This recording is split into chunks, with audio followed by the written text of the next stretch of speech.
حضور صلی اللہ علیہ وسلم کے پاس ایک مہمان آ گئے رات کے وقت میں. جب وہ آئے تو حضور نے پوچھا کھانا کھانا ہے؟ تم نے کہا کھانا ہے. جھوٹ اور بھوک کو جمع کرنا منع ہے. کہا جی کھانا ہے. تو حضور صلی اللہ علیہ وسلم نے فرمایا ازواج مطہرات کے گھروں میں پتہ کرو کچھ ہے. حضرت ام سلمہ کے گھر میں پتہ کیا تو کہا یا رسول اللہ 4 دن سے روٹی نہیں پکی. حضرت زینب سے پوچھا تو کہا حضور کئی دن سے چولہا ہی نہیں جلایا. حضرت عائشہ صدیقہ، حضرت میمونہ، حضرت سودا، تمام گھروں سے بظاہر یہ 2 جہاں کے شاہ ہیں پر پاس کچھ رکھتے نہیں. 2 جہاں کی نعمتیں ہیں ان کے خالی ہاتھ میں. ہر چیز ہے پر فقر اختیاری ہے.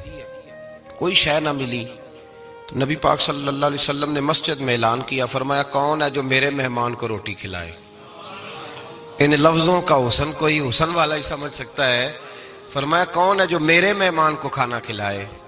تو ایک صحابی لے گئے اور اٹھے وہ صحابی جو صحابہ میں غریب تھے، ایک انصاری جو غریب آدمی تھے. بہت زیادہ امیر آدمی اللہ کی راہ میں خرچ نہیں کر پاتا، اس کے لیے مشکل ہو جاتا ہے. اس کے لیے بہت امیر آدمی جو ہوتا ہے نا، وہ جتنا زیادہ امیر ہوتا ہے نا اتنی دیوار اس کے گرد کھڑی ہو جاتی ہے پیسوں کی، مشکل ہو جاتا ہے اس کے لیے. غریب آدمی کھڑے ہوئے. اگرچہ میرے محبوب کے غلاموں میں جو بڑے امیر تھے وہ بھی خرچ کرنے میں بڑے آگے تھے. حضرت عثمان غنی رضی اللہ تعالیٰ، حضرت عبد الرحمن ابن عوف، حضرت ابو بکر صدیق رضی اللہ. لیکن یہ غریب آدمی کا حضور میں لے جاؤں گا، میں لے کے جاؤں گا. اور یہ بخاری مسلم ہے. حضور نے فرمایا لے جاؤ. وہ اب صحابی گھر لے گئے اور بیوی سے مشورہ کیا. بات پہ غور کرنا، ہر چیز کی بھوک دیکھی جا سکتی ہے، بچوں کی نہیں دیکھی جا سکتی. وہ انصاری حضور کے مہمان کو گھر لے گئے، جا کے بیوی سے مشورہ کیا. کہا بھلی مانس گھر میں کچھ ہے؟ تو اس نے کہا تھوڑا سا بچوں کے لیے کھانا رکھا ہے. بچوں کے لیے. بچے تو بزدل کر دیتے ہیں، بچے تو آدمی کو بزدل کر دیتے ہیں، بچے تو مار دیتے ہیں، کلیجہ پھٹ جاتا ہے بچہ بھوکا ہو تو، نیند نہیں آتی. اب صحابی اپنی بیوی سے کیا کہتے ہیں؟ کہتے ہیں بچوں کو بہلا کے سلا دے. اور رسول اللہ کے لیے نہیں، رسول اللہ کے مہمان کے لیے، بھئی نبی پاک کے لیے نہیں، حضور کے. تجھ سے در در سے سگ اور سگ سے ہے مجھ کو نسبت، میری گردن میں بھی ہے دور کا پٹکا تیرا، تجھ سے در در سے سگ سگ سے ہے مجھ کو نسبت. لمبی بات ہے. کہ بچوں کو سلا دو. بی بی نے بچوں کو سلا دیا تو میاں بیوی کا مشورہ ہوا کہ مہمان کے ساتھ بیٹھ کے روٹی کھانا بھی سنت ہے. تو اب مہمان کے ساتھ بیٹھ کے کھانا بھی ہے تو کھانا ہے 1-2 آدمی کا. اب خاوند اپنی بیوی کو تیار کرتا ہے کہ میں بھی کھانے پہ بیٹھ جاؤں گا، تو بھی بیٹھ جانا. اور جب مہمان کھانے میں ہاتھ ڈال لے تو اٹھنا، کہنا او ہو دیا تو صحیح کیا ہی نہیں، ابھی بجھ جائے گا، اور جا کے دیا بجھا دینا. ہم ہاتھ ہلاتے رہیں گے، مہمان روٹی کھاتا رہے گا. اور یار اس درد کو، اس کیف کو سمجھو. گھر میں بچے بھی بھوکے، بچوں کی ماں بھی بھوکی، بچوں کا باپ بھی بھوکا.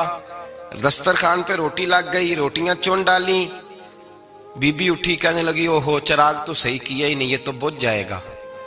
حوصلے مند بی بی جس نے بچے بھوکے سلا دیے.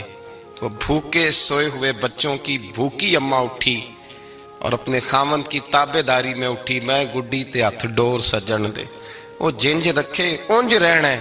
اٹھی اور اس نے نہ دیا ٹھیک کرنے کے بہانے بجھا دیا. مہمان روٹی کھاتا رہا اور رسول اللہ کے نوکر قربانی دیتے رہے. وہ روٹی کھا کے سیر ہو کے بستر بچھایا تو سو گیا. یہ میاں بیوی ساری رات بچوں کی طرف دیکھتے رہے اور غور کرتے رہے اور راضی رہے کہ ہم نے حضور کا فریضہ نبھایا ہے. قربان جاؤں محبوب پہ، بے خبر ہو جو غلاموں سے وہ آقا کیا ہے. وہ صحابہ وہ اگر قربانیاں دیتے تھے تو جو اعزاز ملتا تھا وہ بھی بڑا شان والا ہے. صحابی کہتے ہیں میں فجر کی نماز پڑھنے مسجد آیا، پہلا قدم رکھا تو میرے کریم بولے.